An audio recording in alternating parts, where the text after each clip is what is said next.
Good morning. This is Prasad from EduPristine.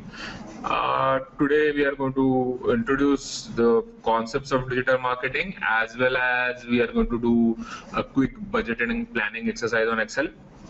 Right.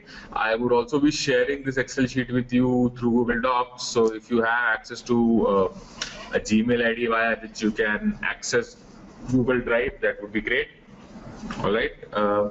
Another thing is that we'll be taking a small break at around 12:45 or so for half an hour or so, and then we would be starting up. Before the break, I would indicate that hey, we are stopping for a break, so don't get too alarmed if nothing is happening on the screen and if no faculty is talking during that specific time.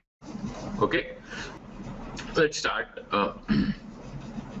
So a bit of a background, I have been working with EduPristine for the past 5 odd years. For the first 3 years, I was working on their marketing team, and I was leading that.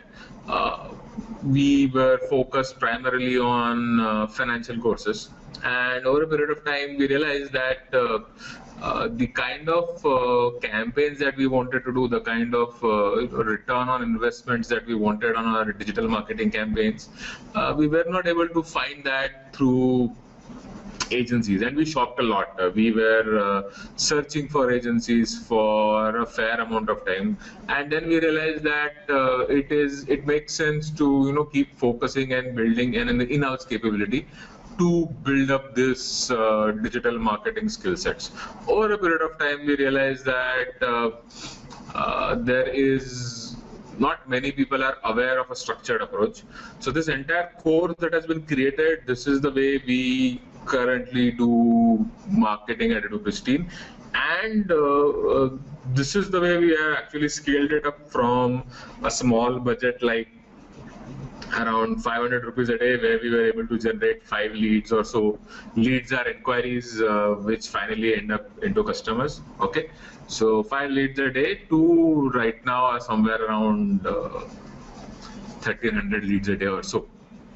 All right, so the whole idea was that we chose digital because A, it was transparent, B, it was measurable, and C, it was scalable. The traditional marketing requires a certain quantum of budget to start, and we did not have the budget when we started. Keep in mind, EduPristine at one point of time was a fledgling startup with an 8-man team. Right now it has more than 200 people on board, but when it started in 2007, there were only 5 people. 2008 had seen the team grow to 8. And now, since we have been able to scale up business, it's a fairly large organization. Having said that, let's come back to digital marketing, right?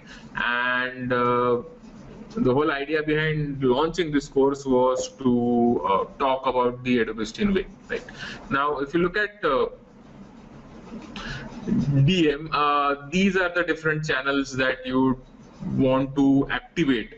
When I say activate, I mean to start off in your digital marketing campaigns. At one side, you have email-based marketing, where you would be sending promotional offers to a certain customer email base. You would want to do newsletter-based campaigns with for a certain set of maybe existing customers. You would want to perhaps do a loyalty-based campaigns or a retention-based campaigns for people who have already become your customers. Okay.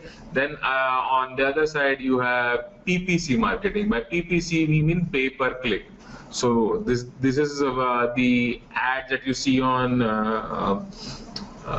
banner ads and on Google, where the minute the user clicks on the ad, you have to pay a certain cost, right, to the search engine or to whichever advertising network you are on. Have you seen those ads on Facebook where it shows as a sponsored story, right? So those are PPC based ads. Just to give you an example of a PPC based ad, here is if you go to google.com and if you just search for, let's say, hotels, okay, So if you're searching for hotels, then you'll see some ads at the top.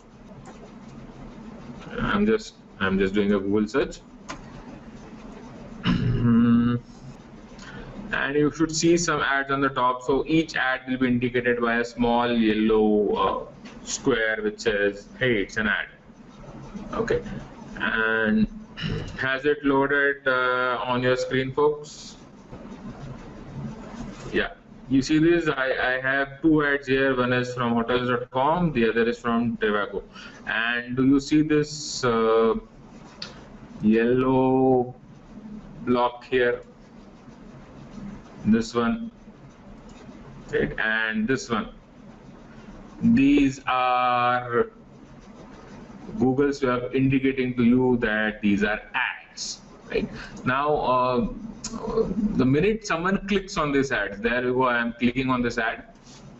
Yeah, this is when Google will charge hotels.com a certain cost per click. All right, and that's what I meant here, that one of the channels in digital marketing is pay-per-click marketing. Okay. Now, why should we only talk to AdWords? There are other networks where we can also start, hosting our advertisements, where we can show up a banner, etc. So those could also be clubbed up under pay-per-click marketing, right? Then I'm pretty sure most of you would have heard of the term SEO, right? So SEO is an organic channel where you would want to get higher search visibility. So when someone is searching, let's do the search again for hotels, right? Or let's do slightly more niche search, hotels in Mumbai. Then Google will show me a few pages of search results in my search engine's results display. Okay, and now the display itself will have ads as well as organic listings. Typically, the ones highlighted in yellow would be ads, and the ones which are not highlighted but still on the top, maybe starting from the third or fourth position, these would be websites which are listed organically. Okay, so I see 4 ads for hotels in Mumbai. Let me scroll down. Do you see these? I have one listing from GoIbibo, one from ClearTrip, TripAdvisor, Expedia, Make My Trip, so on. Right? These are organic listings. So by organic listings, I mean that GoIbibo, ClearTrip, TripAdvisor in these cases are not paying Google a single paisa, even if I'm clicking on this. So the minute I click on this, let me just click on this, right? GoIbibo doesn't have to pay anything to Google. Okay, and Google is showing this page to me because Google thinks that this page is relevant to what I have been searching for, which in this case is hotels in Mumbai, right? So clearly this page gives me a list of 578 hotels in Mumbai, and this is why Google tells me that, hey, maybe this is of relevance to you. Hello, Shashank. Hi, Shashank. Good to have you on board. You just joined us a bit late, but that's all right. I'm just getting started. So keep in mind, if you have any questions, feel free to type and use the questions box which you are currently using. That's great. I will continue. Right. So digital marketing contains multiple channels. We have already covered email, PPC, which is pay-per-click, SEO, right? Then you should all be knowing that there are social media channels such as Facebook, Twitter, Instagram, YouTube, right? So most of the social media channels typically have 2 different models. One is where you maintain a page or a handle for the brand and keep engaging with your brand's audience. The other is where, and that's what we mean by online presence and online reputation management. And the other is where you do targeted campaigns for specific niche audiences, where you are driving the user to take specific action. It could be install an app, it could be like your Facebook page, it could be view a certain video, it could be click on the banner and go to the site and buy something, right? So digital marketing includes usage of multiple channels, and as this course progresses, we hope to touch on each of these channels and start a few campaigns so that all of you can try your hands with most of these setting up of these campaigns, setting up creatives, and so on and so forth. But at the same time, one part of managing all these campaigns pretty much means that you need to be very comfortable with defining the media mix, right? So by saying the media mix or the marketing mix, I mean that let's say if you were a brand which is mainly a B2C brand, right? So when it is B2C, when it's a retail brand, typically 50% of your audience should be coming from search and social media. Why? Because people love engaging with brands that are social on an individual basis, right? So most of your famous retail brands, can anyone give me a list? Srilata has a question here. I have Prasad. What about the review and ratings list, that the map that is displayed above the organics listings? So Srilata, the map that you see which is above the organics listings, this is because of these places being listed on Google Maps, right?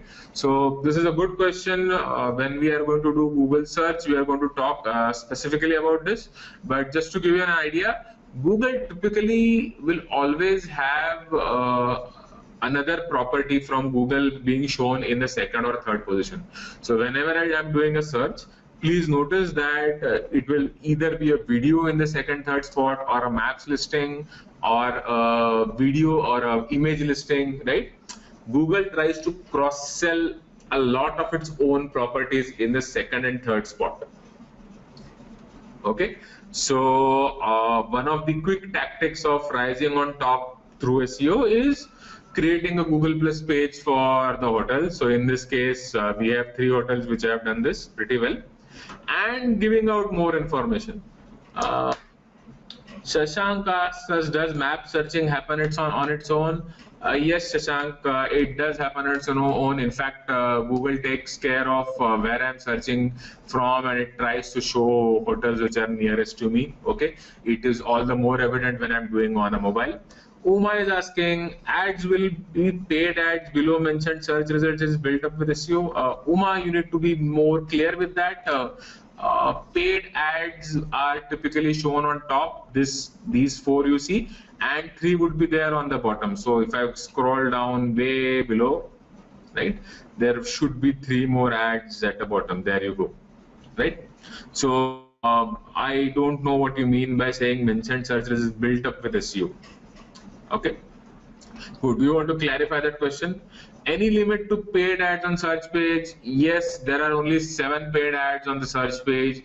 3 months back, Google changed the way ads looked on the search page. There used to be 3 ads at the top and 7 ads on the left-hand side, right-hand sidebar. Now, if you notice, there are no left-hand sidebar, because most of the searches are happening on the mobile device where there is no sidebar.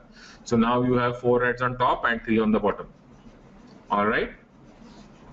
We would cover search in detail. Okay, how free listing will come in first page?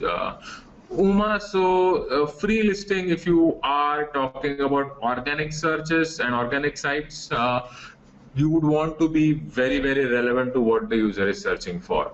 So for getting your websites listed on the first page, what you would want to do is write relevant content, make the site clean, healthy, and also ensure that other sites are citing back to you, right? So this is what we were going to cover in SEO.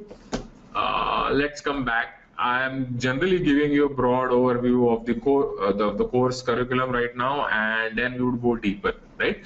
But when we are talking about email, PPC, SEO, social media, and online presence, we are going to devote 1 to 2 sessions each for each of these sessions, for each of these blocks, okay? And then we are going to study all of these in depth, where I would be expecting all of you folks to create campaigns, and I would be helping you set those up. Okay, so I'm looking forward to those sessions. Right now, let's come back and just quickly look at the introductions, and then we'll move on. All right, so typically when you think of marketing, most of the times the default target audience always becomes a customer, right, or potential customers. But if you can broaden the scope of marketing campaigns, then you can even think about creating campaigns for employees. Have you seen those ads which comes in Ascent by Infosys? There's typically an Infosys which is who's talking about how great life at Infosys is, right? So these ads are actually targeted towards potential employees. So you could create marketing campaigns for employees, you could create marketing campaigns for investors, you can create marketing campaigns for alliances or partners, right? So think about different stakeholders and different messaging that you would want to target to these stakeholders, right? So for an employee, you would want to say, hey, come join us, we will give you great working environment, it's a good move for your career. For investors, you would want to say, hey, we are a good investment, we'll give you great return on investments, put your money in us and you have to trust in us. With partners, it is, the message could be, let's do business together. With customers, it is that I will provide great services or products to you, right? So digital marketing is not only for driving sales, but it can also be used for multiple uses, right? Don't think of using digital marketing only for sales or only for lead gen or only for promotions. It can be used in multitude of ways. There are companies and retail companies especially who are offering customer care support. Have you seen the Airtel Twitter handle? They are providing customer care support via Airtel. In fact, the Ministry of Railways is now providing prompt support on Twitter if you are complaining about any railway incident on Twitter. They are one of the fastest responsive Twitter handles that we have seen in India. So it's a case study that you might want to look at how the Railway Ministry is working on Twitter. It's good to see government be that prompt. All right. So think about digital marketing as defining who your target audience is and then deciding what kind of communication to have with that audience. The good part about DM is that most of these things can be easily managed. As you notice, I am on Google Drive and I will be sharing. The deck would already be with you, but the Excel that we are going to create, I'll be sharing that with you, right? So the good thing about digital marketing is that each stage of marketing is extremely measurable. You can quickly figure out what is going wrong, what is going right. It is extremely affordable, so you can, even if you have a small budget like 10,000 rupees or like 500 rupees, you can still get started with digital. Try doing a newspaper ad campaign for 500 rupees. Similarly, the targeting is extremely flexible in DM. You can do very specific targeting. Let's say if you have a set of email IDs, right? Then you can target those users specifically on search, you can target them specifically on display, you can target them through emails, you can target them on Facebook, right? and convince the user to finally convert. Okay. Now, what is a conversion? A conversion is where you want a certain action by the end user for your marketing campaigns. I'll come to that shortly. All right. By the way, does everyone have access to this deck, or do you want access to this? I can share this with you right now. Ideally, I would expect that your LMS credentials are with you and you have gone through this deck or have this deck with you while I'm speaking with it, so you can make your notes. Okay. In case if this is not shared with you, let me just quickly share this. I'm just sending this to everyone. Just click on this link and you should. All right, moving on. Right, this is just an infographic to show you the scale of the internet.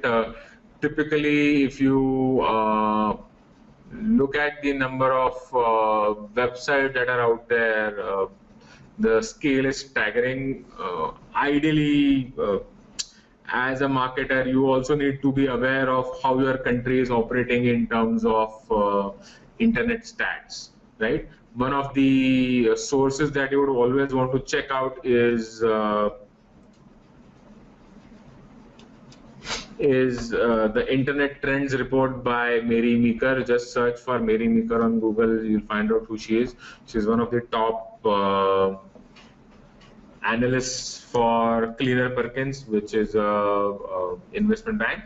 And whenever she shares out a report, she also talks about the rate of growth of internet in developing countries, the rate of growth of mobile data, the rate of growth of smartphones, right?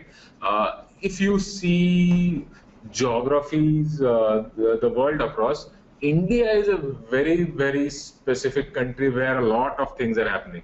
India is one of the few countries where mobile data traffic is growing at 80% year on year for video.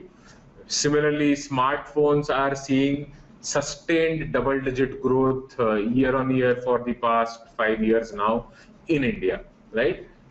Internet penetration is still low. There is a lot of scope. What India represents to the rest of the world is an economy which is slowly coming online and a large economy. We represent 14% of the world's population, and a major percent of that population is still not online. Think about the targeting options available to the digital marketer the minute the entire population of India comes online on smartphones.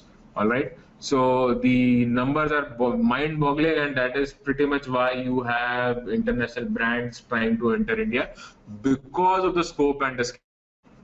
Okay. So keep in mind that digital marketing allows you to target people very, very specifically, right? That pretty much means the conversion rates of your campaign should be higher. It also allows the marketer to get access to a great source of data and understand usage behavior post their campaigns, which also allows them to improve their communications, right? So let's say if I know that out of the 15 attendees that we have in this session, 14 of them are currently looking at the screen and one of them is not, right? This is because the software that we are currently using for doing these webinars is giving me this data that around 98% are looking at the screen, and one of you was not currently looking at the screen.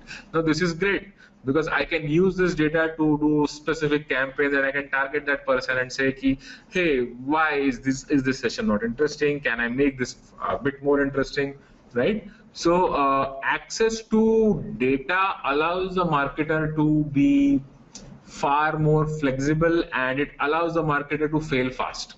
You know, by saying fail fast, I mean that you can quickly create a small campaign with a budget of 5,000 rupees, test it out. If it doesn't do so well, you can stop the campaign and you can recreate a campaign and see what went wrong and fix it. Okay. One of the things that we would go today is figuring out how do you quickly assess that a campaign is working for you or not. All right. So let's come back. Now that we have identified different channels, how do we go about doing digital marketing? So are folks comfortable with the concept of sales funnel? A sales funnel is where you have inquiries at the top, where maybe let's say you are generating around 1500 leads. Leads are inquiries for you, right? So it could be that we have 1500 leads to begin with. Now, if you follow up with all of these, only 500 will of them say that hey, they're interested in buying the service or product from us. Okay. Now, whenever you tell them that okay, this is people who are interested, so these are prospects, these are suspects. Okay. Now, when you follow up with the prospects and say that this is the pricing for my service, then maybe 100 of them will finally say, okay, I'm still interested in purchasing this service from you. Okay, and then when you finally raise invoices and send the quotations to these 100 people, maybe only 25 of them end up finally making the purchase. Alright, these are the 25 customers who are giving you revenues. Okay, so this, you see this dwindling numbers funnel, this is called as a funnel. It starts off from a larger number and it keeps whittling down, right? I lost 66% of my base here. I lost another 80% here, another 75% here, and I ended up with 25 final customers. So my lead to customer conversion ratio is what? 1 by 60, that's around 1.6%. Okay, so if I get 100 leads, I would have 1.6 customers in place, right? Now, how are we going to use this in digital marketing? Each channel that we have, SEM, SEO, social, it represents a certain amount of people coming to our site or our app, right? And our site or an app would have some kind of conversions on the site. It could be a lead gen site, right? So when you, for example, if you go to edupristine.com, do you see those inquiry boxes on the site all over the place, right? Just let me open up Edupristine here.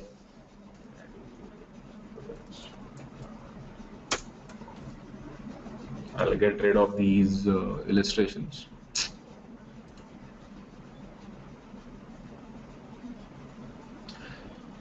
Okay.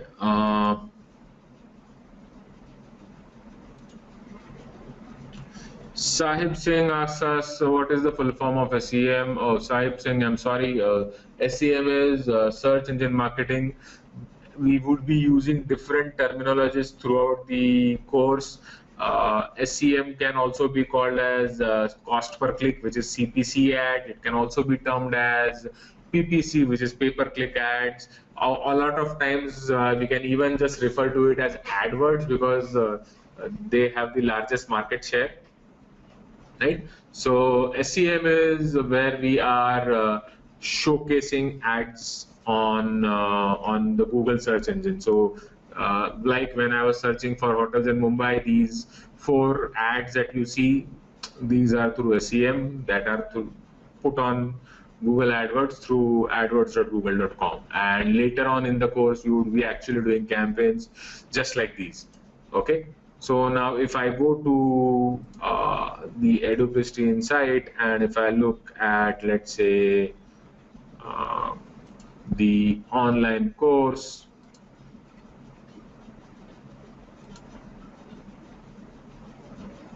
okay, you see this chat here, right? The minute I start chatting, start typing the chat, I am giving out additional details to the Edupristine team, and that is a conversion. Okay. Similarly, when I open up, let's say, the digital marketing page,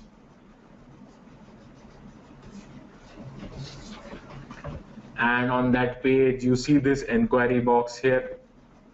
So when I fill this inquiry, that also constitutes as a lead. All right.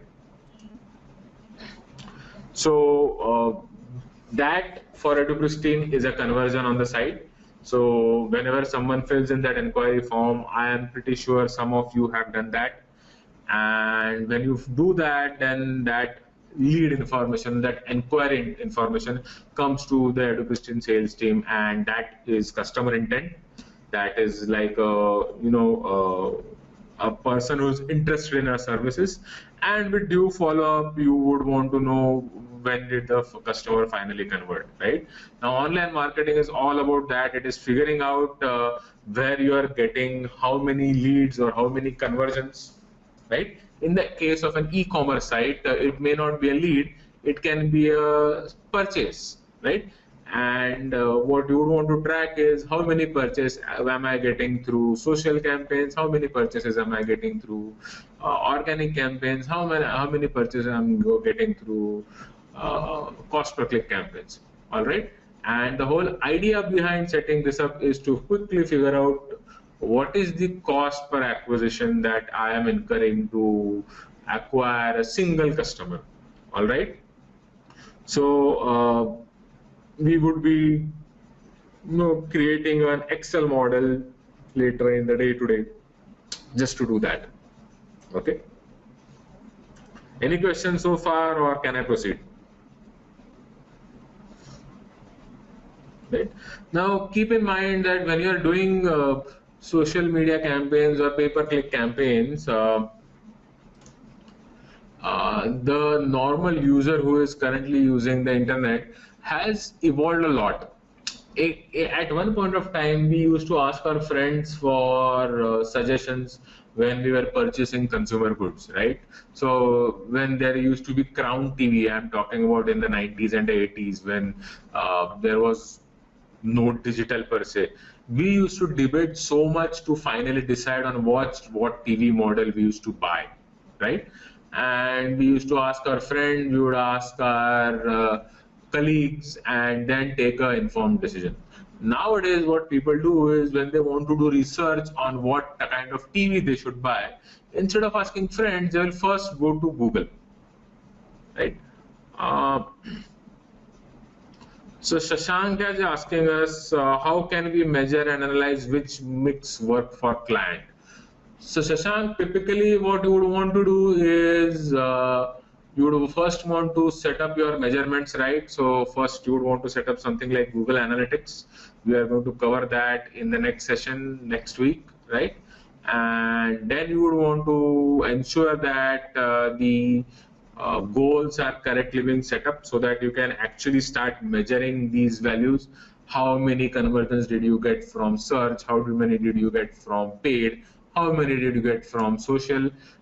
Did you notice when I opened the Edupiston site, there was a bar on top on my Chrome which was loading numbers from analytics, right? So that is there because I have access to that site and we track these numbers. Okay, so we'll learn to do this, but not in today's session. Okay, so coming back, nowadays your customer is more interested in doing secondary research first. First, they will immediately start, Googling and finding out what is the kind of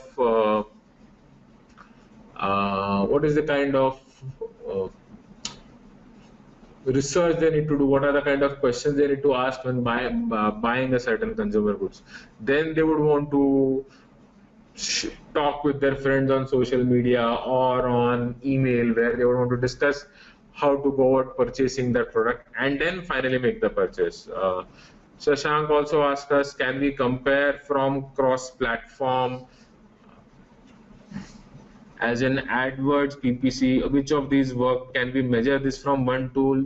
Yes, Shashank, that tool is called as Google Analytics. I've already mentioned that we would be covering this in the next session. Right? Okay. And generally, customer journeys are across multiple sessions. So when a customer is thinking of buying a TV, for instance, a TV is not something that you immediately buy straight off the bat, right? So you don't just go to Flipkart.com and buy any TV that you see. Typically, you would want to do that set of research. So generally, when you start plotting the customer journey, right? Take this example, for instance. The customer first was searching for HDTV on Google, and he saw a specific ad. He clicked on that ad and went to a particular site. There he liked a specific TV which also had a Blu-ray player. Now, when he tried to purchase it, he realized that, okay, the TV was out of stock. So then he went away. Now, this is not where the customer journey ended. Then when the stock came back, then that site emailed him that, hey, the TV is available, right? And the customer came back. The minute he came back, he added to cart, and due to some reason he went away. The site targeted him through a display ad and said that, hey, the TV is now available and you can use a specific coupon code for a 10% discount to purchase the TV right away. And the person, bought the TV after doing a search and coming back to the site. All right. So it's not just one campaign that sometimes will give you results. It is to architect a series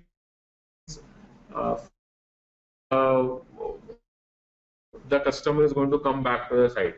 A lot of the times you would want to preempt specific actions, right? It may not happen that a single customer can directly buy from you. It could happen that initially the customer may not be even aware that the brand exists. So you would want to do certain awareness campaigns. This is where you typically use mass media campaigns. Then you would want to ensure that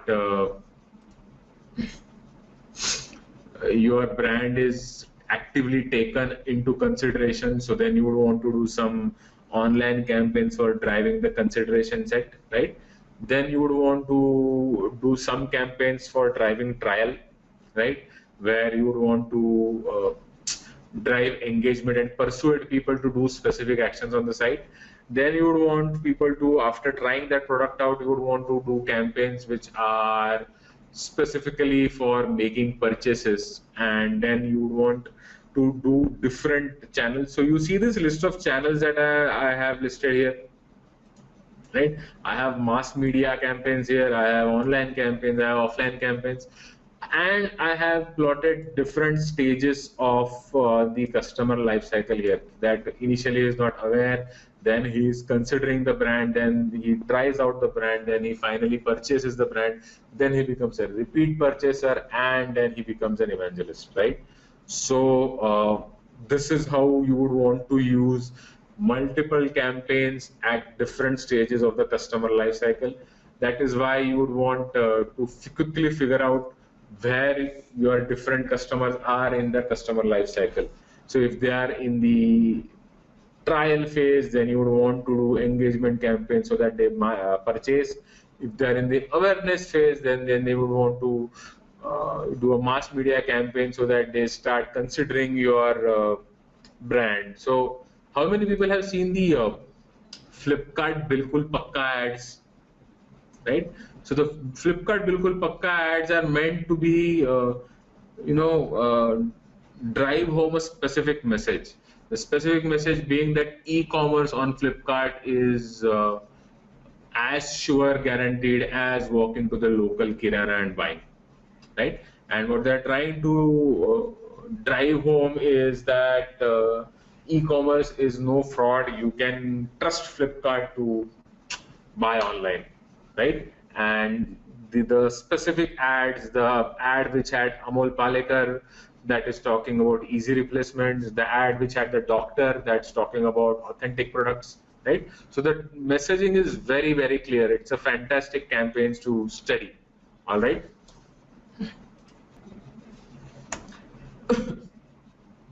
So often at times when you are setting up the media mix, you would want to know at what stage of the customer life cycle do you want to target. So at different stages, different channels work very well.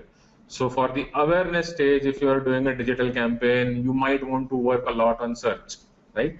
So if people are not aware of your brand, then search really works well, especially generic keywords. So if let's say I don't know hotel, like if let's say I don't know any hotel booking site, so then I would not be going to MakeMyTrip or ClearTrip.com. I would be searching for hotel bookings online.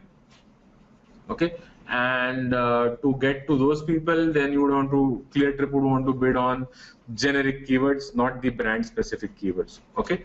Similarly, if I want to drive trial, then this is where I can give out free month or a coupon to to reduce the kind of risk, right? Similarly, to drive purchases, what I would typically want to do is a sales promotion, right? One एक के साथ एक free. Domino's has this FRK coupon which you can use on any Friday to do 1+1, right?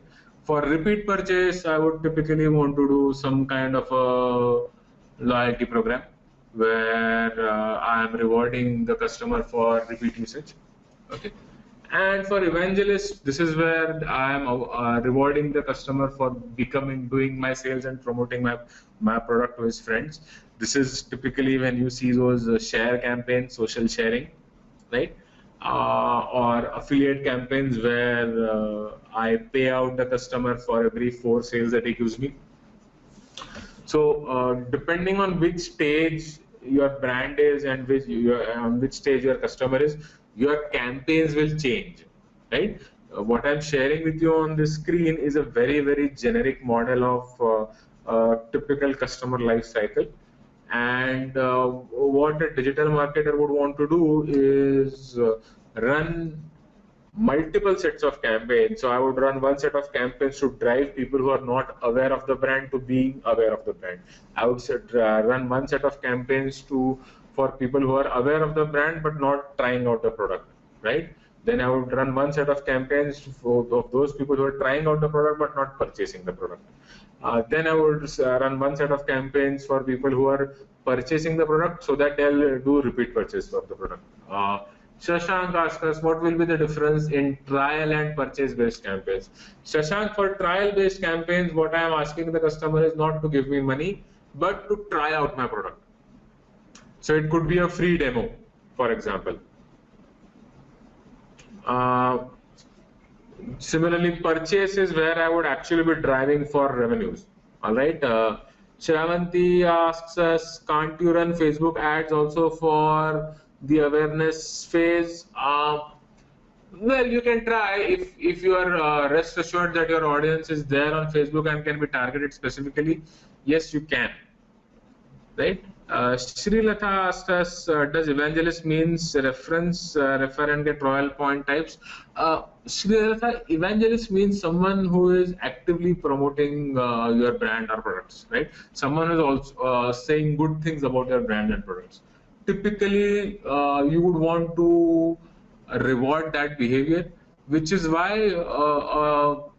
an affiliate program would work for that, right? Does that help?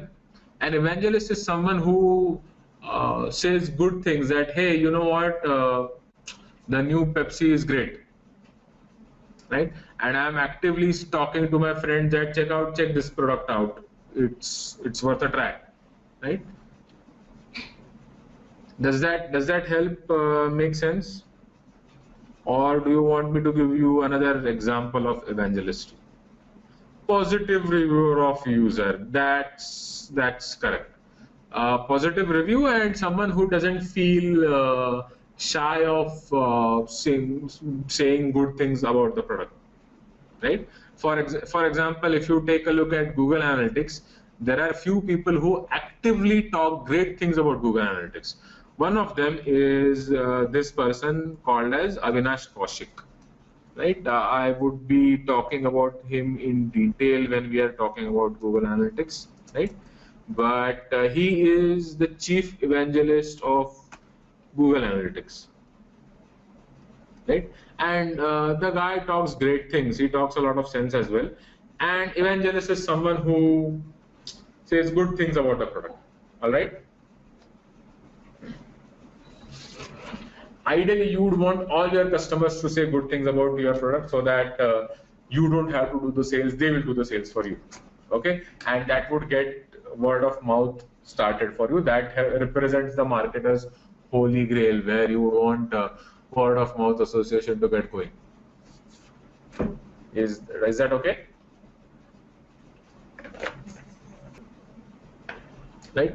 Similarly, when you are executing digital marketing campaigns, keep in mind that there are certain channels which are paid, certain channels which are owned, and certain channels which are earned, right? So paid channels are things like paid search or pay-per-click campaigns or cost-per-click campaigns, right? Owned channels are channels where you are working on developing your own presence, right? It could be your own website, or it could be a discussion forum that you launched, or it could be your own app, right? This is where the brand controls the channel. And earned channels are where you earn a certain following, or you earned a certain number of shares on your Facebook, or your Facebook following, or the retweets of your single post. So there are specific times when you want to do each of these things, right? It could be that you created a hashtag campaign, and that hashtag was shared a lot over the past 2 days. Then it becomes an earned hashtag, and people will I start identifying that hashtag with your brand. One of the most famous earned hashtags that I have seen is the Like a Girl campaign. Do take a look at this when you have time. I would also talk about this when we are doing social. Okay. We have this case study for today, where we would want to work on driving sales through digital marketing campaigns. And as head of marketing, this is the data that we have. So someone in the audience was asking how to go about doing multiple channels for driving targets, right? So based on this data, we are supposed to create the budget for the next year. All right. So just take 5 minutes and go through this case study, and then we'll go about with our exercise. All right. In the meanwhile, I'll also set up an Excel sheet for all of you folks. You can also, I'm sharing that Excel with you.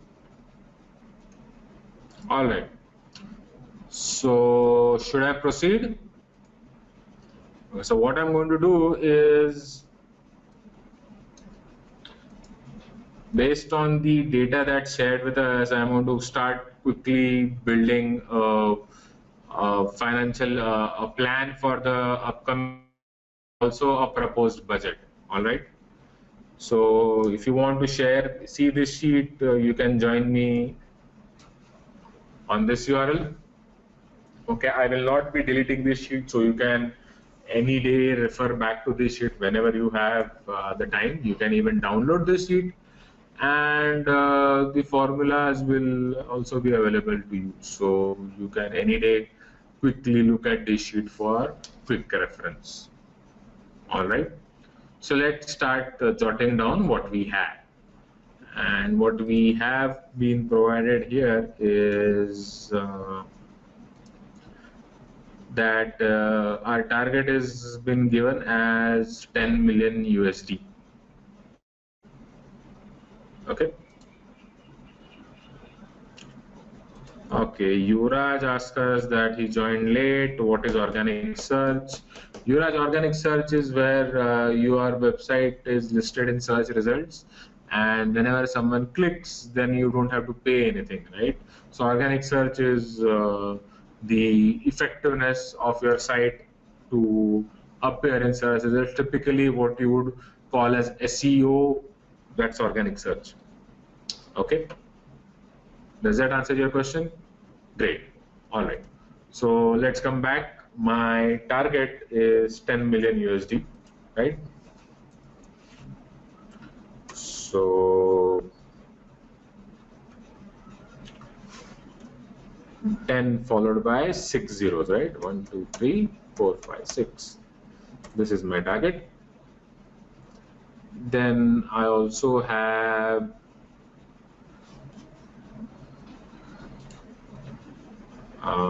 my average ticket size, right?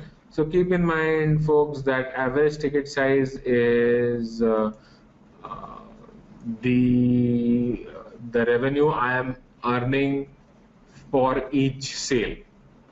Okay, so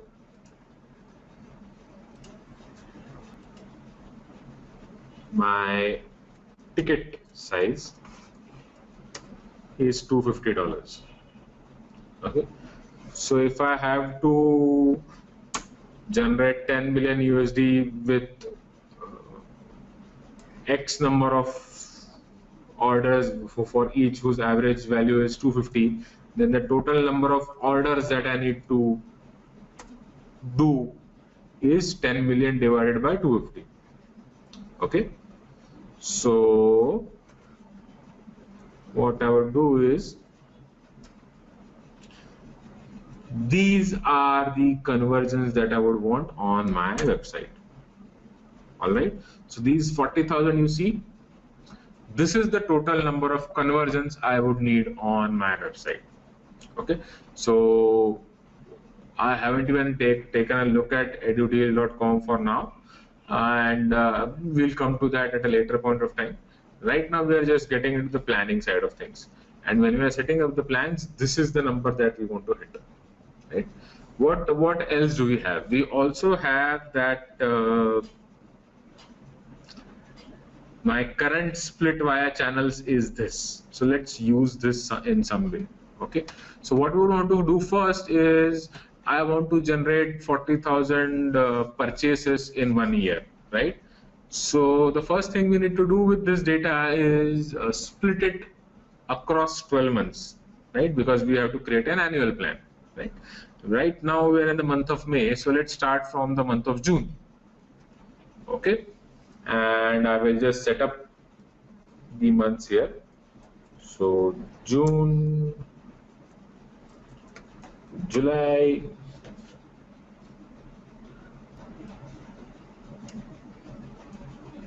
August, September, October, November, December, January, February, right?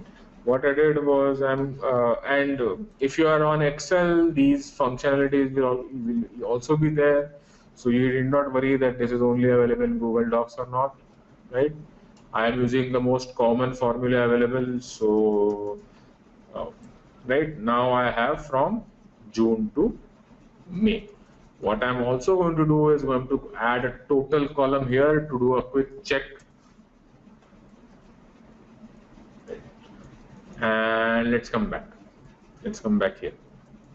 Right now, I want to split this 40,000 across these 12 months. Right. One way of doing this would be to divide it evenly across 12 months, so that I would have 40,000 by 12 in each of the months. Right now, that would not be such a smart idea, because every business has a certain seasonality to it, right? So typically in retail, you will see that the peak season would be summer and New Year's year-end during Christmas. But in education, the peak season would be April and September. Similarly, in consumer goods, the peak season would be April, May, and November, September, October, right? So depending on what business we are in EduTeal, right? So that is education. We would assume a certain seasonality, right? So my peak season is around August, September. So this is when I will have more sales, right? And during December, I will have a slump. And I will also have another peak season in April, May, right? So what we are going to do with this sheet now here is we are going to do percentage split of the number of orders here, okay? And if there are any doubts, please feel free to ask those, okay? So I'll start off with a very how to guess or arrive at the seasonal factor, asked Srilata. Srilata, you are correct, it may differ. typically you can look at your last year's revenues and plot it across the 12 months to figure out the seasonality. If you have been working in an industry for some time, you would know specific peak periods and specific trough periods, right? Generally, B2B would always see a dip during the New Year's, right? Similarly, B2B would always see a dip whenever the fiscal year is about to end. Okay, whenever the fiscal year is about to start, you will see a nice peak, right? After it starts, after the budget gets renewed, right? Similarly, each industry has its own trend. You would want to see how your industry is working for you. To get those specific numbers, either look at your past year sales, right, if you have access to that, or you can even look at something like keyword trends. So one of the things that we are going to do is we are going to do keyword research, and if you go to trends.google.com, if you know keywords that are relevant for you, right, you can even see how people are searching on Google as a behavior or as a proxy for getting the seasonality out. So let's take education, for instance, right? Let me search.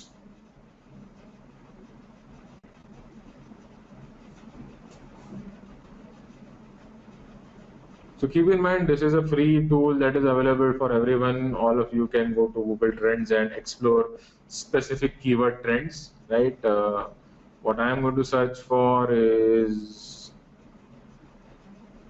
you see these patterns? You can use these as a proxy metric for figuring out your industry's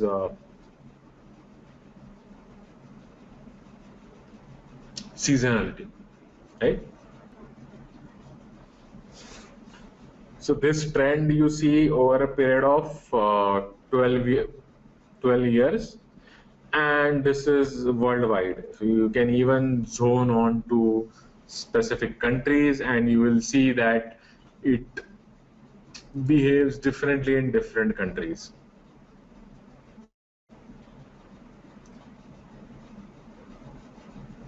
Okay, so there are specific peaks and there are specific troughs. So I have the highest peak in May, and then in October, December, I have the trough. All right. So using this data, I can actually figure out my industry's seasonality. Ideally, you should be using your revenue data because that is the most thing which is real to your orders. All right. But if you don't have access to revenue data, then you can look at some other proxy metrics like this. Okay. So let me come back. In June, we are doing pretty well. So I'll start off with 6%, right?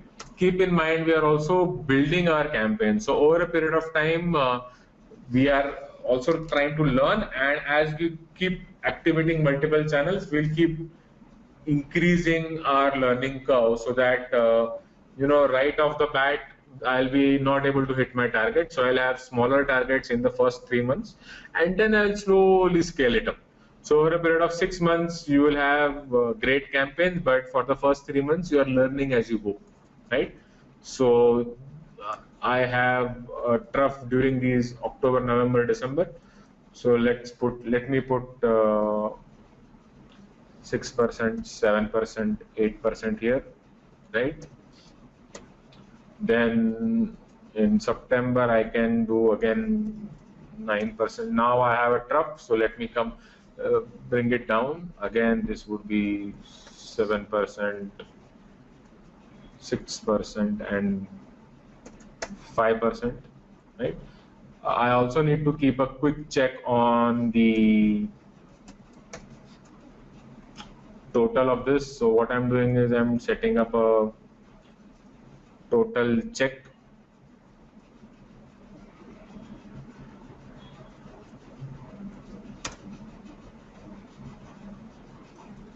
Okay. And now I can keep scaling up my campaign. So I have 7%, 9%,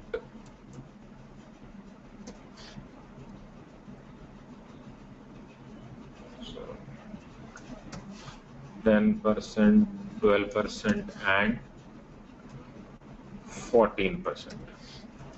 Okay. If you plot this, you'll see that there is a certain seasonality that I have assumed based on the keyword data that we currently did a search on, right? I'm just inserting a graph for your benefit. All right.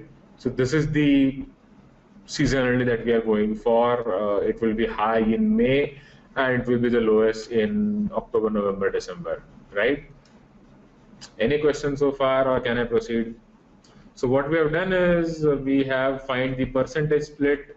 Now we would want to get the actual number. So what I'm going to do is set up a formula where I'll be using the orders into the percentage split.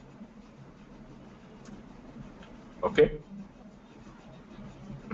And what I'm going to do is I'm going to keep using this formula again. So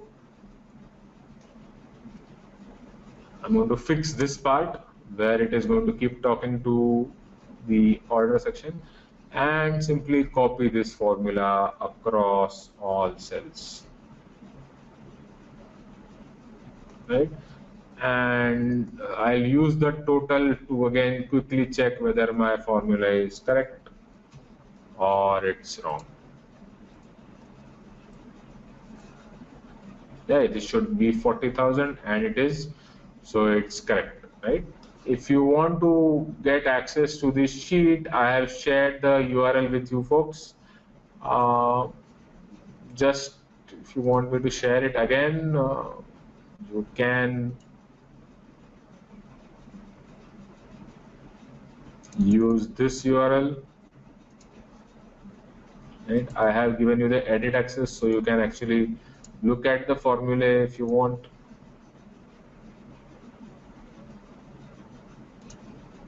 All right. Right. Now let's come back to the case as well. What other information we have is that we have these channels traffic split. So let me just start putting these channels here. Right. I have channels, and what the channels do we have? We have search organic,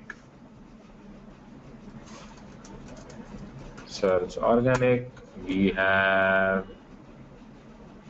direct traffic. What is direct traffic? Direct traffic is traffic which is directly coming to your site. They know your URL. So the minute I open up the browser and I type in flipkart.com,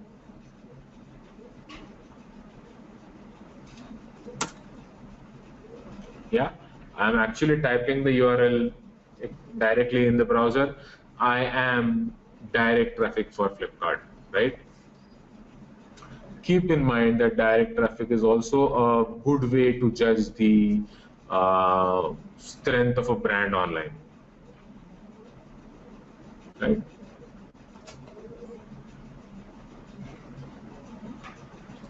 Okay, so we have direct. What else do we have? Do we have social? Yes, we have cost per click, social, and referral campaigns. So we would put cost per click,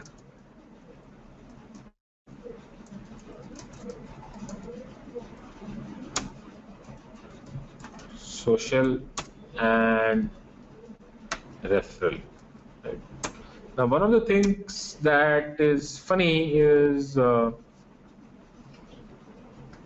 we are an e-commerce site and we are not doing email-based campaigns, right? So this is what we have in the case, and you can stick with this data and work with the existing mix, or you can choose to add other elements to the mix, right?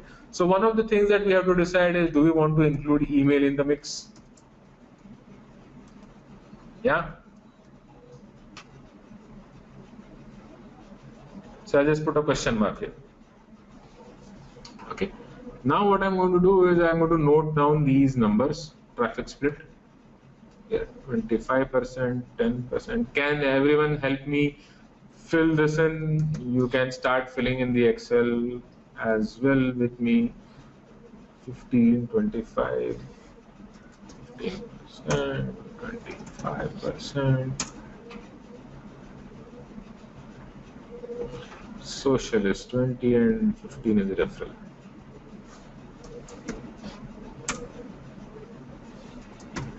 Right? Notice the total again. This should be 100%.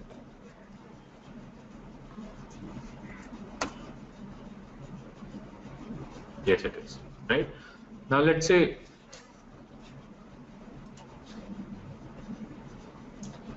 Gautam asks us, can we consider SMS marketing as a channel? Gautam, you can consider SMS marketing as a channel. You can, but then you need to have a very clear idea what do you want to achieve out of marketing through SMSs, right? If you are promoting for a website, SMS marketing, you will, what are you trying to send the URL of the website and then hoping that those people click the URL and land on the site? If that's the case, then you can track SMS marketing. Otherwise, if you're just doing promotions hoping that people will read the SMS and then type in the URL in their browser, it will be very difficult to track unless you are doing coupon based promotions, right? So yes, you can do SMS marketing as a channel.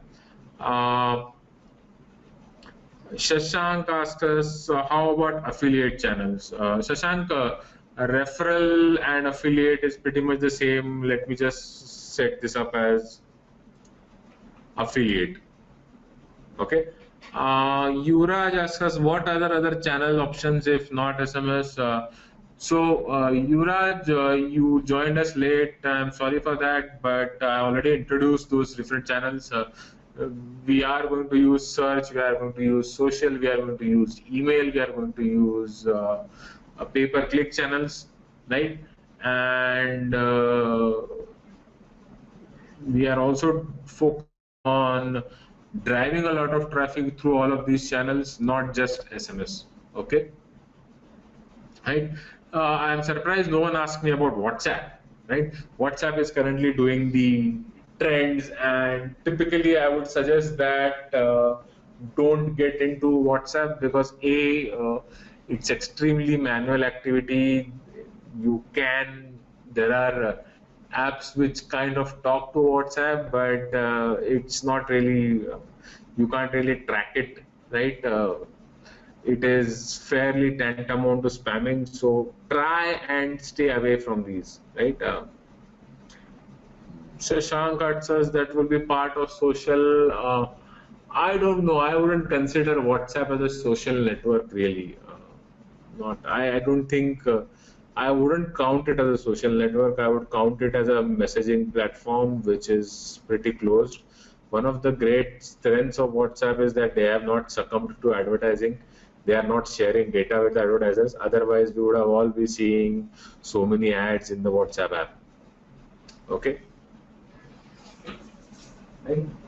So what we are going to do now is, now that we have the month-wise split, we would want to split these targets into channels, right?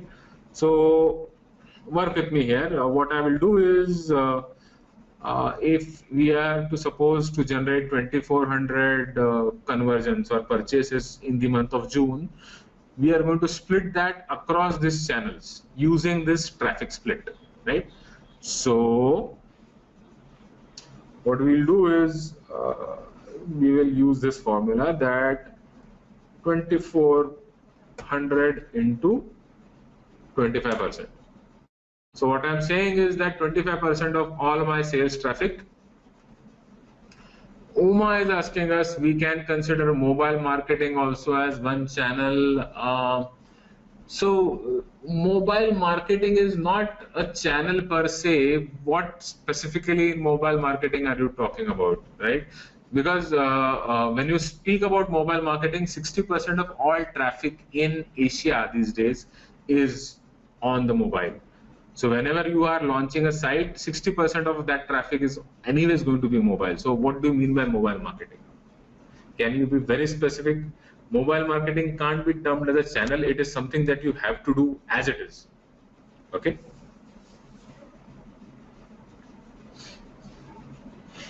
So let's come back. So what we have done is we have actually broken up our target for June across channels. And now what we are saying is that we will do specific campaigns in each of these channels for driving their individual numbers, right? So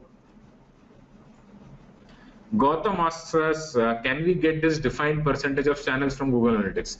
Yes, you can. As in, that's the whole idea of Google Analytics. So just sharing with you one account on Google Analytics, you can see that this data is straight up available in Geo, right? So if I were to look at Google Analytics for, let's say, edupristine.com, you can see that around 30% of that traffic comes from paid campaigns. Okay.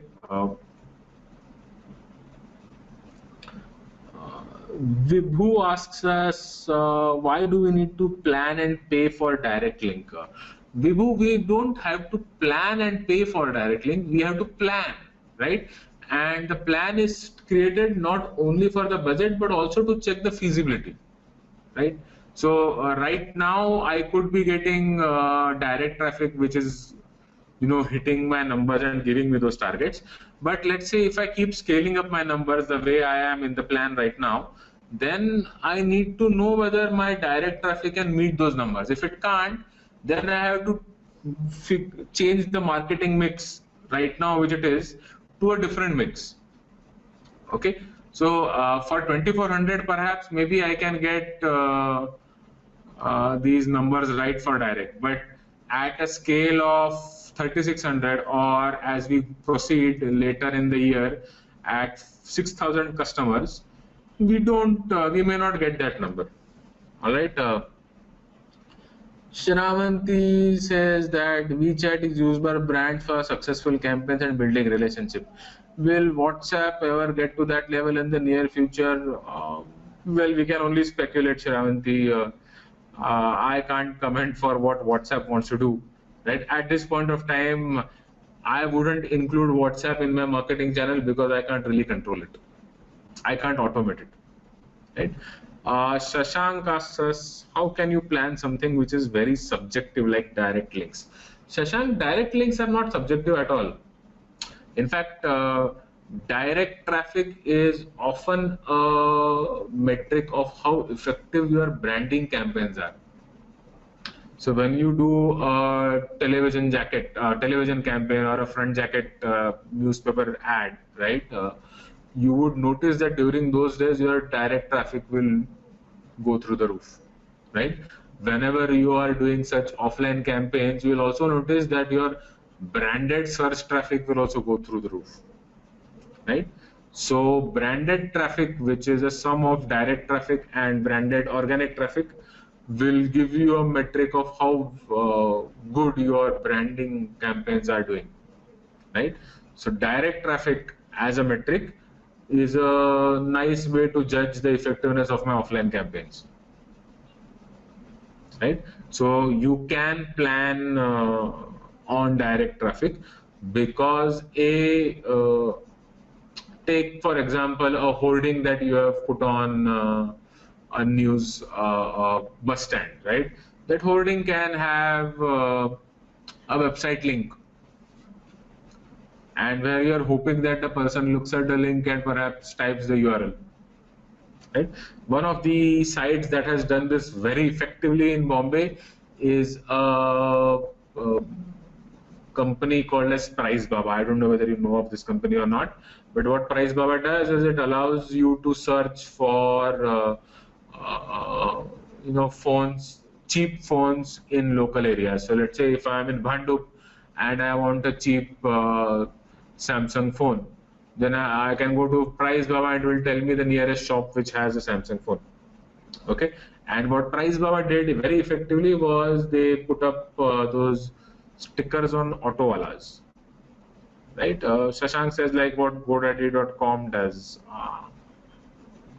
Yeah, I guess that's what they also do. So when you do these offline campaigns, right, you can drive and promote the branding of your site. At the same time, you are also driving direct traffic. Okay. So in case if you are not doing any offline campaigns, which is unlikely, but in case if you are, then don't include direct traffics in your mix, right? Similarly, if your brand is not well known, then don't include direct traffics in your mix. Okay, if you are setting up a new brand, then it doesn't make sense to assume such a large number for your direct traffic. All right. So let me quickly set this up. What I'm going to do is I'm going to fix this row here on the top, right, which is D3. So $D3, and I'm going to fix the column here. So $7. Right. And I'm going to copy this across all cells. Right. Now what I've done is I have just copied the formula. Folks who have some experience with Excel and especially the dollar notification will realize what I have fixed is the row in the third row in the formula and the third column in the formula. Okay. Yeah. Just a sec.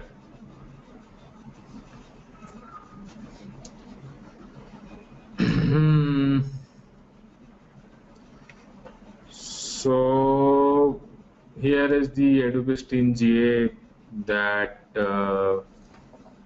is there, and if you want to see the traffic split, it is available here.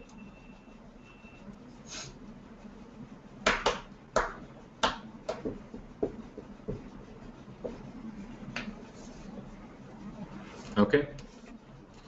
So the traffic split you can extract from Google Analytics, and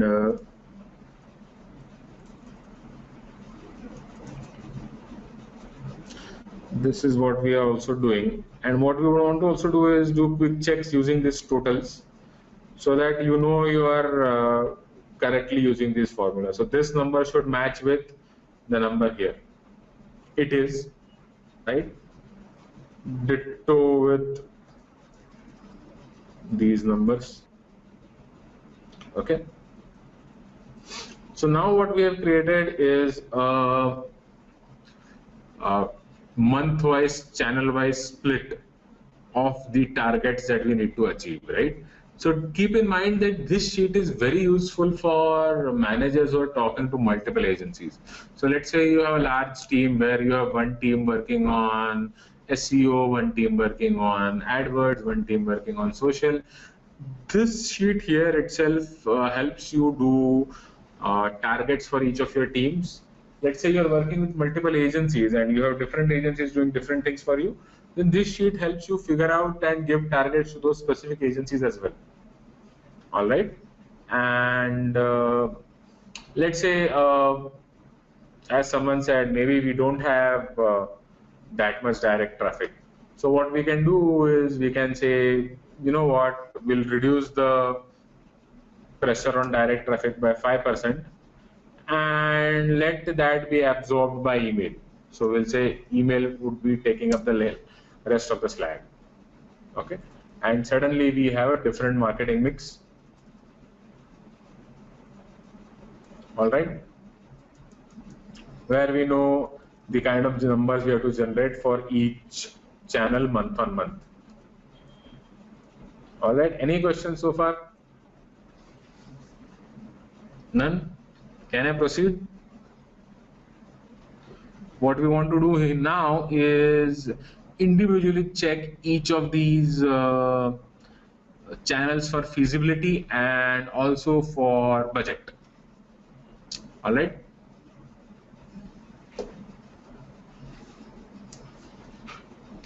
I'll also add this as, affiliate.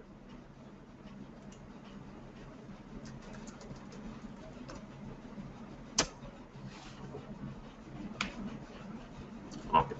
So let's take search, right? Let's come back to this sheet.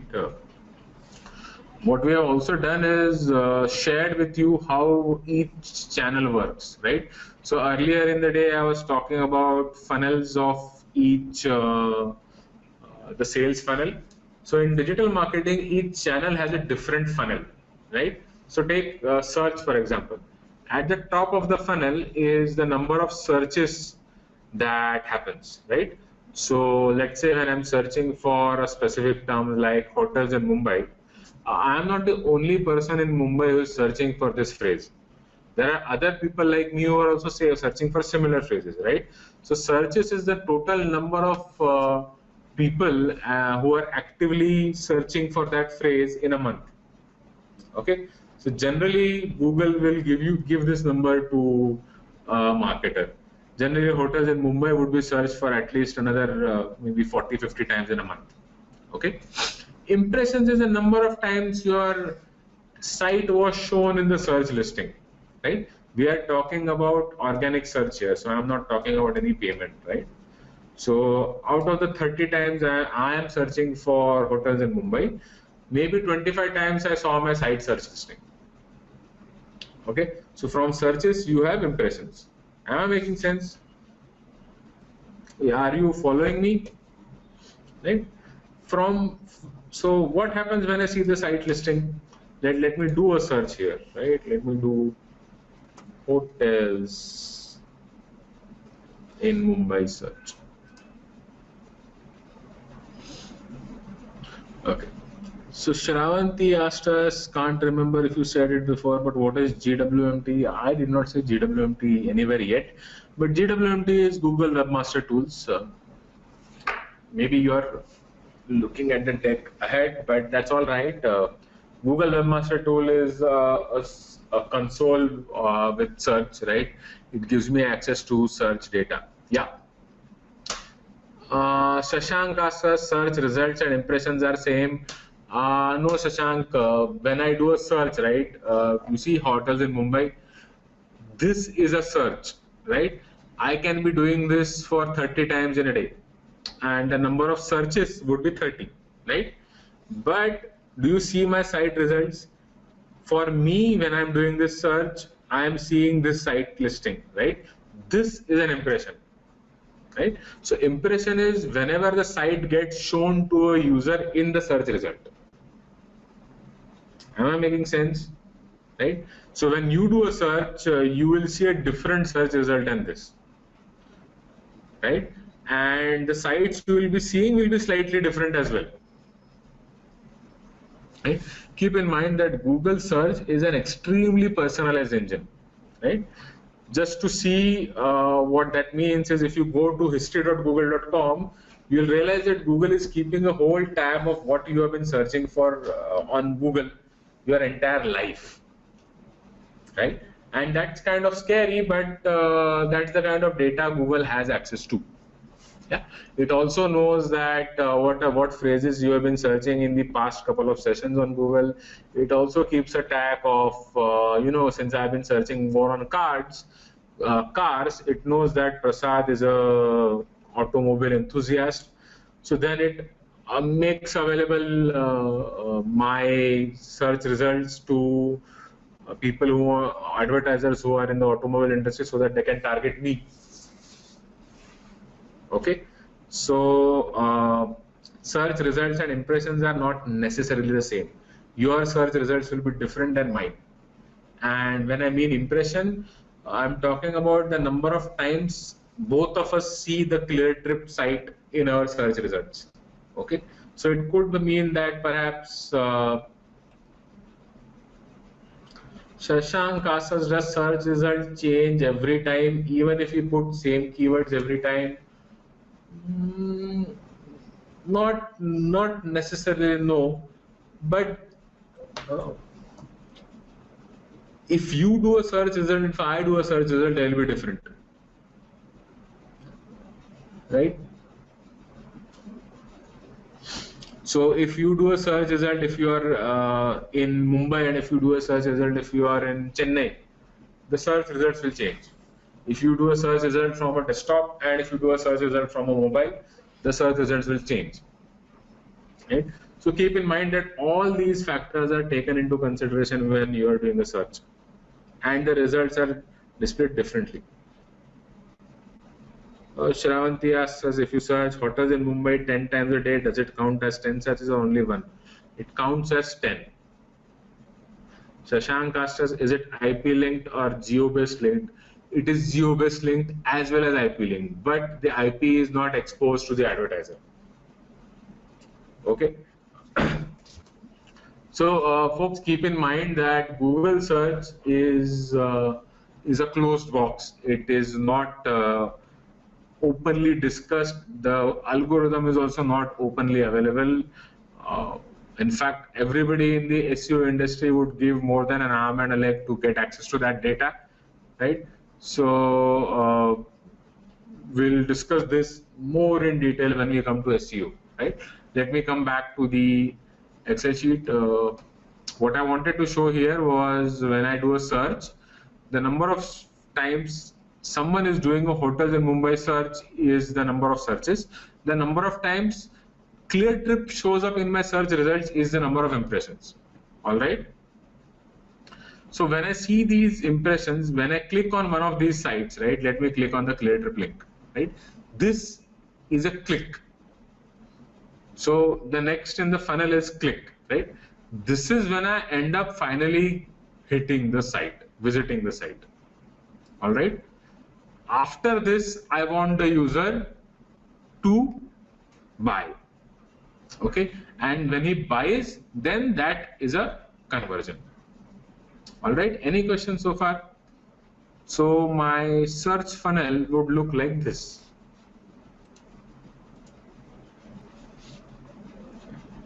I have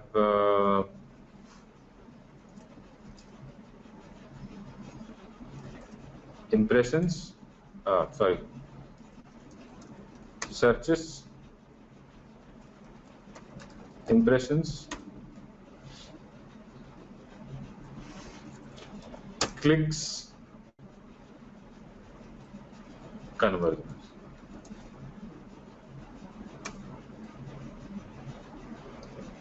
What we are also going to do is we are going to track the drop-off ratios, right? So let's come back to the case here. What we are given in this case study is that the conversion rate of the existing website is 1%. What is conversion rate?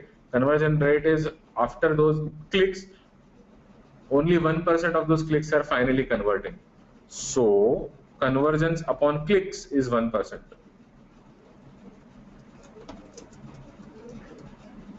Right? This is given in the case study. 1%. Okay. How many conversions from organic do we need? Gautam asked us, is it fixed at 1%? No, Gautam. So typically this would change from e-commerce platform to e-commerce platform. This would change from month on month. This would change from channel to channel. Right now, the case study gives us this data that currently the website is converting at 1%. Right? If you look at e-commerce global statistics, across the world on an average, e-commerce sites typically convert at 2%. How can you determine this percentage? If you are using Google Analytics, then Google Analytics will give you the conversion rate for your e-commerce site, right? You need to build that script in, but this is available and measurable, right? So what does 1% mean? That means for every 100 visitors who visit the site, only one of them is making a purchase. Is that okay? Shashank asks us, if a person goes to same link 10 times and buys it 11th time, what will be the conversion rate? Okay, this is a interesting question. If the same person is going via Google Analytics, and if this 10 times is done in the same half an hour, then the conversion rate would be 100% because all 10 visits within the same hour would be counted as one session only, right? If those 10 times are at a gap of half hours each, then it would be 10 sessions, and then the conversion rate would be 10%. All right. So when you're asking this question, you would also, half an hour is defined by Google as the default session length. When we are doing Google Analytics and when we're setting up the property, you can change that to 15 minutes as well, or to 5 minutes or 2 minutes as well. Okay. All right. So what I have here is we need 600 conversions from search, right? So I will just pull this number from Search Organic. Yeah. And now here is a little bit of ratio analysis for everyone, right? So we know that the conversion rate is 1%. That means for every 100 visitors, we get 1 conversion. We need 600 conversions. So how many visitors do we need?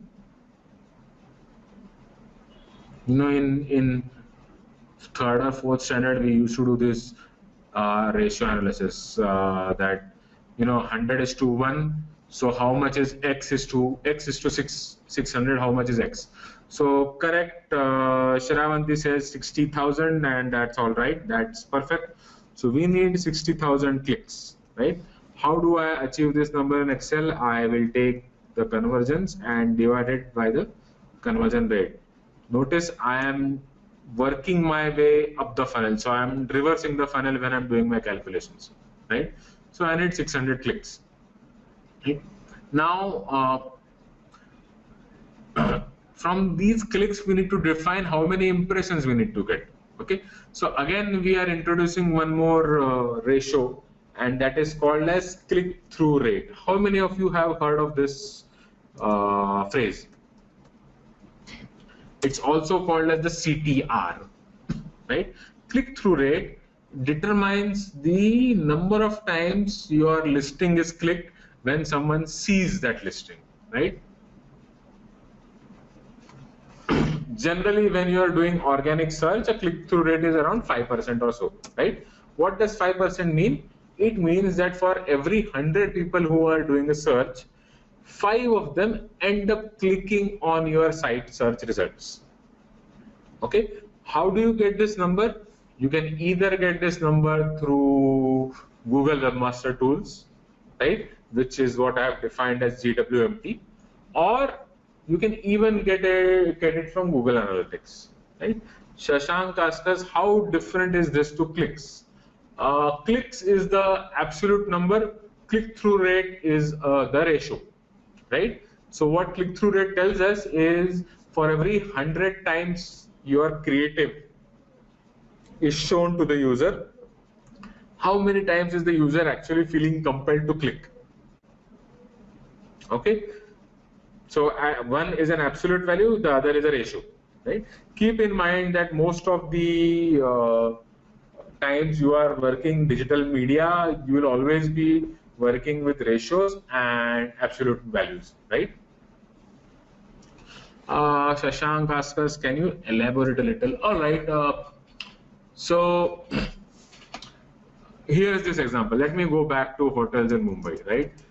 In today's day, I have been searching for hotels in Mumbai at least 4 times now, right? And not just me, across the world, there would be more than 1,500 people who would be searching for this phrase. Okay, so there are 1,500 searches that are happening for hotels in Mumbai, right? How many times did I click on any of these ads? 0. But did I click on these 2 links? You see, these are in a different color. So clearly, I have visited this link and visited this link, right? In fact, Google tells me that I visited this page today, right? So I search this 4 times in a day, today, and I clicked on this link once, right? So the click-through rate for this particular link for me is 25%. 4 bar search किया, एक बार click किया, so 1/4 is 25%. Okay, but the click-through rate for me for this particular link, I haven't visited this link, is 0%. Okay, so click-through rate is the number of times someone clicks on a link divided by the number of times the link was shown. Is that all right? Clicks divided by impressions is click-through rate, right? It also is a good metric for figuring out how well worded was this particular listing. Is that okay? So clearly something in this listing made me want to click. Maybe it was this room for only 250 rupees. Right? Maybe that convinced me to make the click. Whatever it was, clearly it seems to be working for GoIbibo and not for TripAdvisor. All right, shall I proceed? Okay. So where did I get this 5% from? I'm assuming a 5% industry average, right? Let me highlight this number for you guys. This is clearly an assumption which needs to be tested, right? Right now I'm assuming it, but I know that over a period of time, industry averages to around 5% for search results, right? Okay, and Vibhu helps us out with the next answer, and that is how many impressions ever I need. It is similar math, and good job, Vibhu. We would need 1.2 million searches. Is that 1.2 million? No, it's 1.2 million searches, right? Impressions. Now I also have with me one metric called as impression share.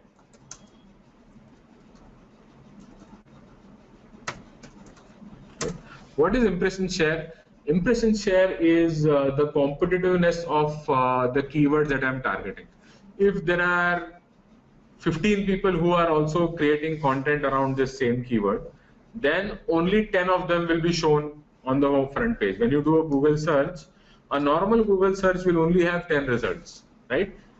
If you have been doing Google search for quite some time, and if you want more search results, then typically you would want to have lengthier search results. So I typically have 100 search results in my first page, but a default search result has only 10 in the search results page, right? And when you are creating content for that particular keyword that I'm searching for, in this case it is hotels in Mumbai, you will notice that only 10 guys will show up in the first page, right? So your impression share is how often are you listed on the first page of Google, right? This is why people are hell-bent on getting the #1 search position rank in Google, right? This is the only reason why you would want to rise up and take the #1 spot in Google search engine, because you will drive up your impression share. Typically, this is if your site is if the SEO is done right, everything is going well for you, this should be at 80%, right? So where do you get this number from? If you look at Google Webmaster Tools, it will tell you the number of impressions your website is getting. Shashank asks us, can someone be organically at top? Yes, Shashank, that is the whole idea of SEO, that you go to the top through creating great content. You go to the top through ensuring that your site is well linked. Your site has enough number of backlinks so that Google sees that this is a good enough site, right?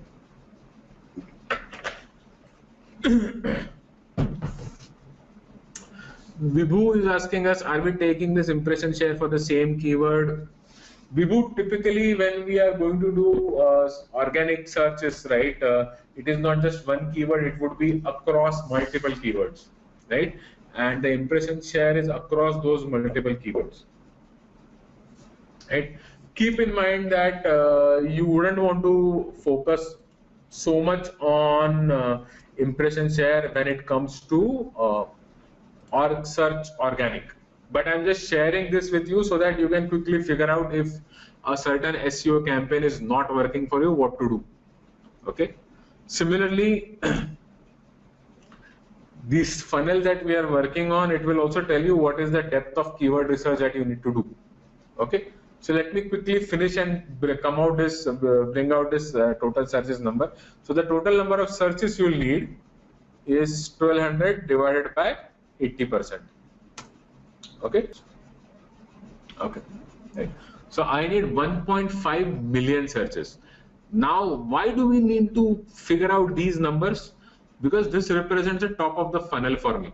So when I'm doing keyword research, right, Google tells me the number of searches each keyword is being searched for in a month, right? This is the total number of searches I need to be focusing on, 1.5 million. Let's say if I were hotels.com and if I were only focusing on 10 keywords, right? One of them being hotels in Mumbai. Hotels in Mumbai is not being searched that often. It definitely is not being searched for 1.5 million times in a month. Okay, so when I'm doing keyword research, I would want to include those many keywords to ensure that I reach this number. Am I making sense?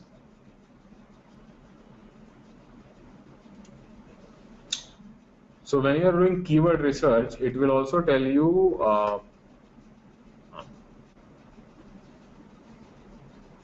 for each keyword that you are targeting, Google will also share with you number of times that particular keyword is being searched in a month, right? That represents the top of the funnel for us. So in this case, when I'm saying that I want 600 purchases to be done in the month of June, that means my keyword research should be vast enough so that those number of keywords that I'm targeting are actually being searched for these many times in a month. Okay, this automatically becomes my feasibility check. If my site is not optimized for those many keywords, then I'm not going to hit these numbers. Am I making sense? If my site is not being shown on the first page of Google, then I'm not going to get 80% impression share, right? So when I'm doing these, promising this number to my boss or to my top management or to my shareholders, then I already would have done this calculation and checked the feasibility, right? If it is not feasible, then I'm not going to promise these numbers at all, right? Take for example, if the number of searches in my industry were not that high, maybe it was only 50,000, right? Had it been only 50,000, then there is no way I can hit 600 conversions with that smaller keyword base, right? Then what I would typically do is that then I would take, okay, my SEO is just starting, so I'm not going to promise high numbers on SEO. Then I would want to look at some other channel. Sunu asks us in Google, where will we get data for number of searches for a particular keyword? Sunu, this is a good question. You would get this data in Google AdWords. I'm trying to load Google AdWords on my screen here. We would be covering this in much detail when we are doing keyword research. All right. But I'm just sharing this screen with you so that you get an idea of how to quickly figure out these numbers.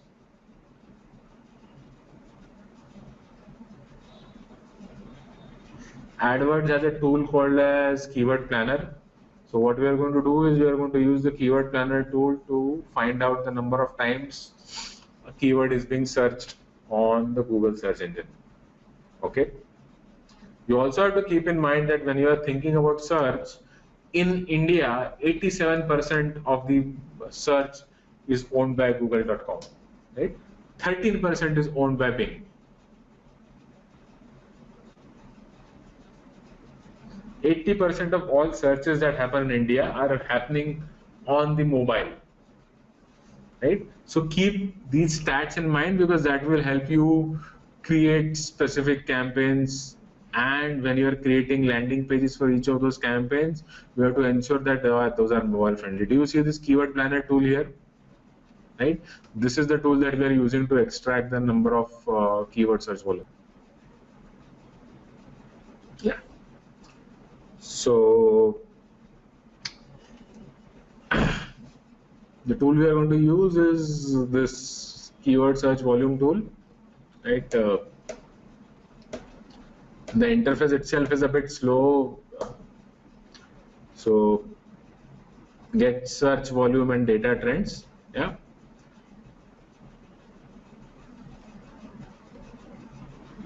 And here I am going to put the keyword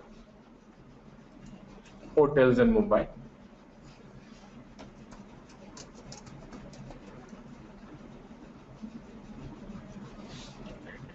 So look at this targeting. I need this targeting to be India. So I'll remove Mauritius and I'll say save. And I will say get ideas.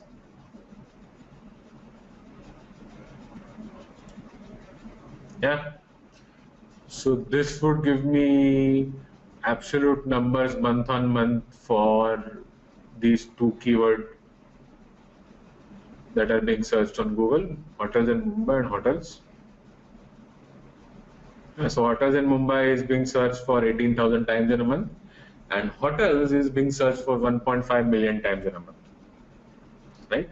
So if I were to include just hotels in Mumbai in my mix, had I been a hotel booking site, then this is the top of the funnel for me. But for this particular keyword, this is the top of the funnel for me, right? Do you see these numbers? Right? Forget the rest, we'll discuss this later, but just focus on these numbers. This is what we want, right? So this is a quick feasibility check using which we can figure out whether our plan is feasible or not, right? So the total number of keywords that I'm focusing on should have at least these many keywords. Okay. So please, folks, don't change the formulae or delete values. It's a linked sheet.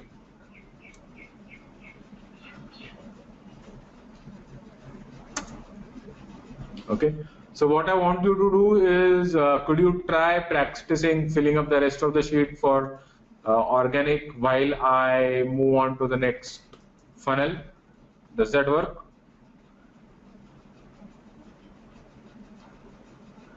Yeah, or do you want me to fill up the rest of the sheet for search organic?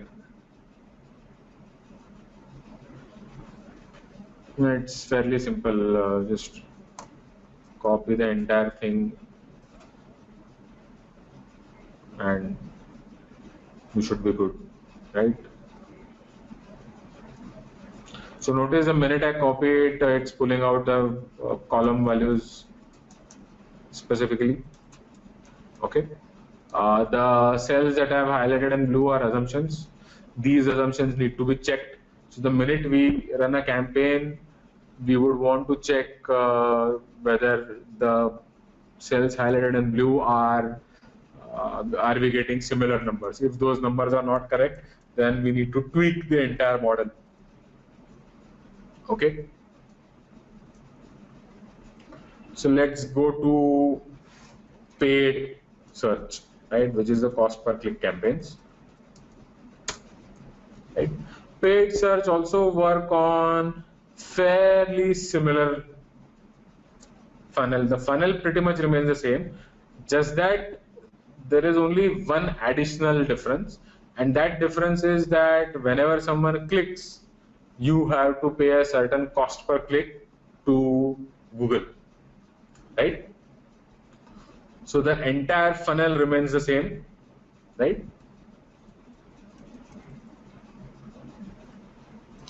And let me just start pulling the numbers. So conversions would be, in this case,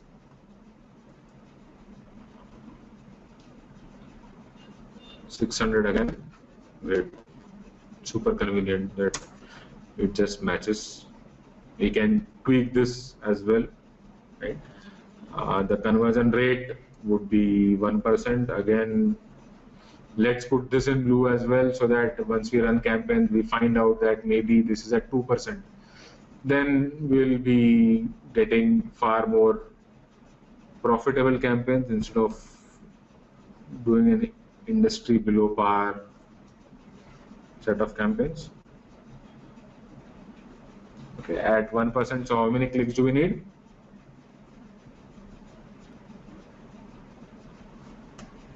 We need 60,000 clicks.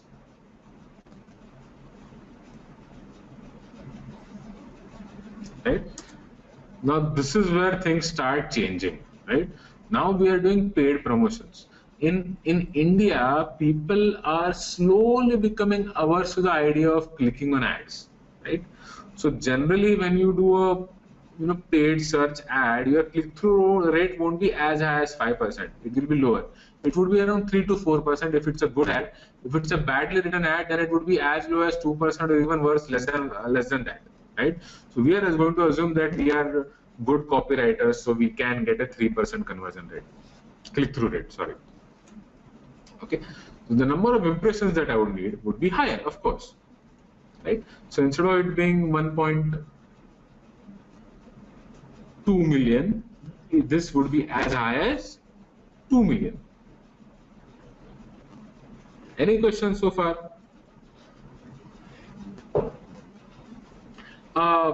Jagdish, I am not assuming 2 million. I just did the calculation. So you see this, what I'm highlighting in blue, right? And typically what I would want to do is, once I run my campaign, I would want to check my assumptions, right? So the only assumptions I have done so far is I'm saying that my website will convert at a rate of 1%. This is actually not an assumption, considering the fact that this has been given to me in the case study, right? Even then, I would want to check that. What I have done is I have assumed a click-through rate of 3%, and to get 60,000 clicks at a click-through rate of 3%, I need 2 million impressions. Okay. Now, generally, a good campaign will be around the same. A search campaign would be a good impression share would be at 80% or 90% or so, right? If let's say nobody else is bidding on the same set of keywords as you are, you can get an impression share of 98%, 99% as well.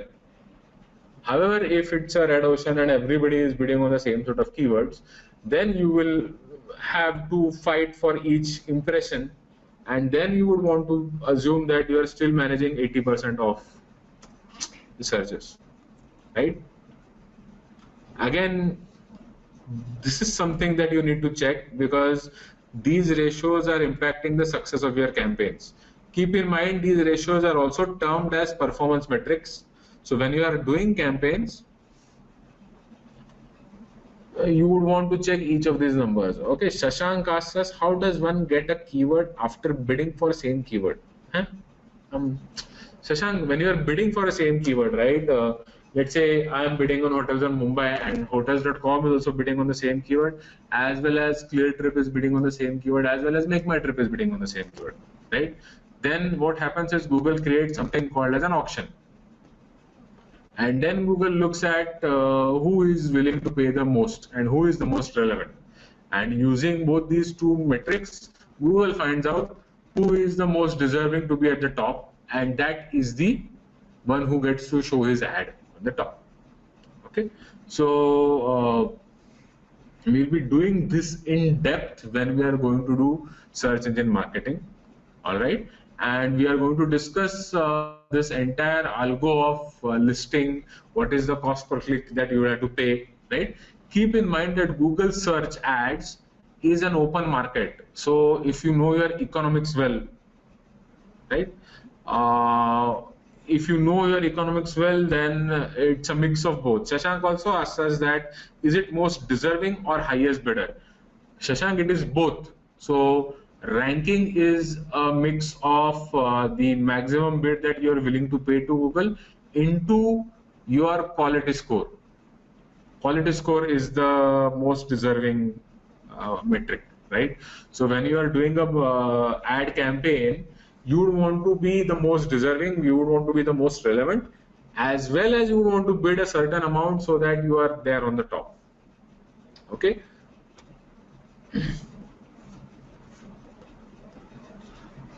So folks, why are we doing these calculations is so that you can do a quick check of the feasibility of my calculations.